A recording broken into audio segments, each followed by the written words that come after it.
Coucou, je te retrouve équipé pour te faire une démonstration de mon nouveau joujou.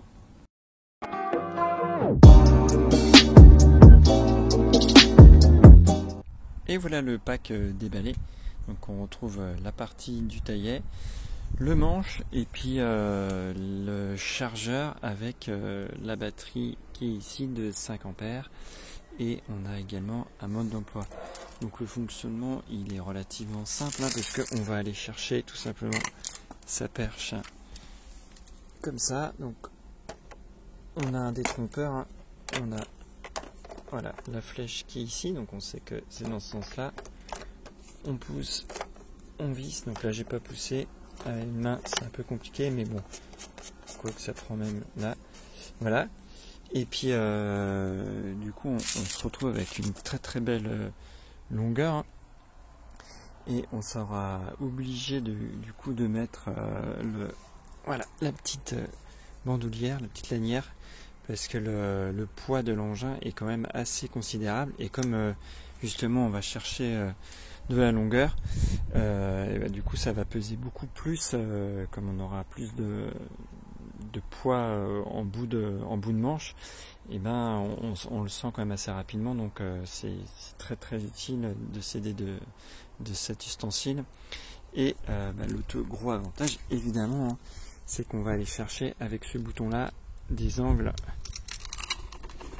voilà, comme ça on va pouvoir aller faire du 90 degrés et ça marche dans les deux sens. Là on est au maximum possible, mais ça marche dans les deux sens puisque on peut à l'inverse, voilà, le mettre dans l'autre sens. Donc on va vraiment pouvoir voilà, faire du 90 degrés et chercher les angles qu'on veut ensuite. Donc ça c'est vraiment super pratique et on va tout de suite voir ça, ce que ça donne en image sur ma app.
Et voilà le résultat après 2 heures de dur labeur. On voit que l'escabeau est sorti parce que j'en ai eu besoin.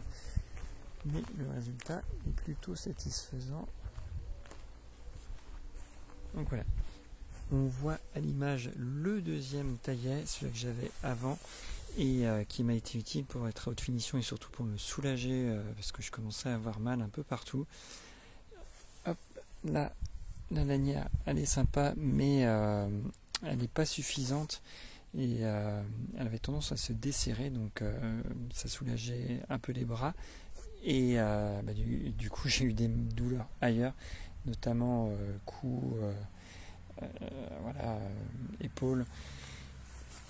Et 2 heures, c'était pas en continu parce que je me suis un peu détendu, j'ai été faire autre chose, notamment du tailleur sur une haie plus tranquille. Et on peut voir qu'il y avait quand même encore de la batterie. Et j'ai mis un petit coup de recharge pour être sûr de finir, mais je pense que j'aurais pu finir sans la recharge. Donc voilà, ça c'est plutôt un point positif. En autre point négatif, je suis pas super fan du système là où il faut appuyer une fois, puis appuyer, puis réappuyer là pour déclencher l'appareil. Donc ça, au bout d'un moment, c'est fatigant. Je trouve que même si c'est assez simple à faire, je sais pas, on a tendance à vouloir appuyer et puis voilà, c'est une sécurité, c'est comme ça, mais c'est pas super pratique. Là, je trouve ce système plus intuitif et plus pratique de mon ancien taillet. Bon, ça c'est un petit détail. Point de vue coupe, c'est parfait, hein, puisque là les deux, j'ai pas de résistance. Ils sont quand même, c'est des modèles plutôt haut de gamme. Et j'avais un modèle d'entrée de gamme sur cette haie qui a 20 ans. Et j'avais des résistances très facilement, notamment sur des branches comme ça. Alors que là, on peut venir les chercher et c'est pas tous les appareils avec lesquels on peut venir les chercher. Donc là, plutôt satisfait. Je m'attendais à avoir des résistances et à devoir utiliser l'autre que je savais bien meilleur, enfin en tout cas très bon. Et finalement non, les deux sont identiques, hein, j'ai eu aucun souci et ça c'était plutôt une très très bonne surprise. Et l'autre gros avantage c'est quand même la sécurité, puisque avec l'escabeau, on n'a pas besoin de se pencher, on peut faire toute la hauteur de la haie, la largeur, et on n'est à aucun moment en danger. Donc voilà, il y a du bon, et il y a quand même un gros point négatif pour moi, c'est vraiment qu'il est lourd et qu'on aura du mal quand même à tenir. Et après, il va falloir prévoir quelques petits exercices d'assouplissement pour les avant-bras, et puis c'est surtout la nuque, là, le tour du cou, qui sont vraiment douloureux. Donc voilà ce qu'on pouvait dire en quelques mots, en espérant cet aperçu vous aura été utile. Merci, bye bye.